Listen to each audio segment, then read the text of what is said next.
शिक्षक पात्रता परीक्षा म्हणजेच MHA-TET 2026 ही परीक्षा 21 जून 2026 रोजी होणार आहे. त्यासाठी बालमानसशास्त्र आणि अध्यापनशास्त्र या भागातील महत्त्वाचे मानसशास्त्र आणि त्यांची उपपत्ती यावर प्रश्न येऊ शकतात. चला तर जाणून घेऊया या व्हिडिओच्या माध्यमातून उपपत्ती. जीन पियाजे यांची बोधात्मक विकास उपपत्ती. पियाजे यांनी बालकाच्या बुद्धिमत्तेच्या विकासाचे 4 टप्पे सांगितले आहेत. त्यामध्ये संवेदीकारक अवस्था 0 ते 2 वर्ष, क्रियापूर्व अवस्था 2 ते 7 वर्ष, मूर्त क्रियात्मक अवस्था 7 ते 11 वर्ष, औपचारिक क्रियात्मक अवस्था 11 वर्षाच्या पुढे.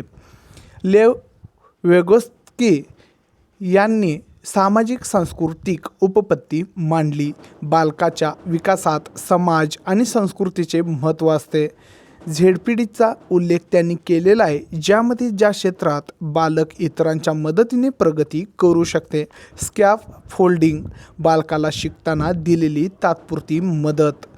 इव्हान पॅवलॉव यांनी अभिजात अभिसंधान उपपत्ती मांडली. यांनी कुत्र्यावर प्रयोग केला. नैसर्गिक उद्दीपक म्हणजेच अन्न आणि कृत्रिम उद्दीपक म्हणजेच घंटा यांचा संबंध जोडून अध्ययन कसे होते हे स्पष्ट केले. B.F. स्किनर साधक अभिसंधान उपपत्ती. यांनी उंदीर आणि कबुतरावर प्रयोग केले. प्रबलीकरण म्हणजेच बक्षीस किंवा शिक्षा देऊन वर्तनात बदल घडवून आणणे. एडवर्ड थॉर्नडाईक यांनी प्रयत्नप्रमाद उपपत्ती मांडली. यांनी मांजरीवर प्रयोग केला. यामध्ये अध्ययनाचे नियम सांगितले. त्यामध्ये 3 प्रकार आहेत: सज्जतेचा नियम, सरावाचा नियम आणि परिणामाचा नियम. थॉर्नडाईक यांना शैक्षणिक मानसशास्त्राचे जनक असे मानले जाते.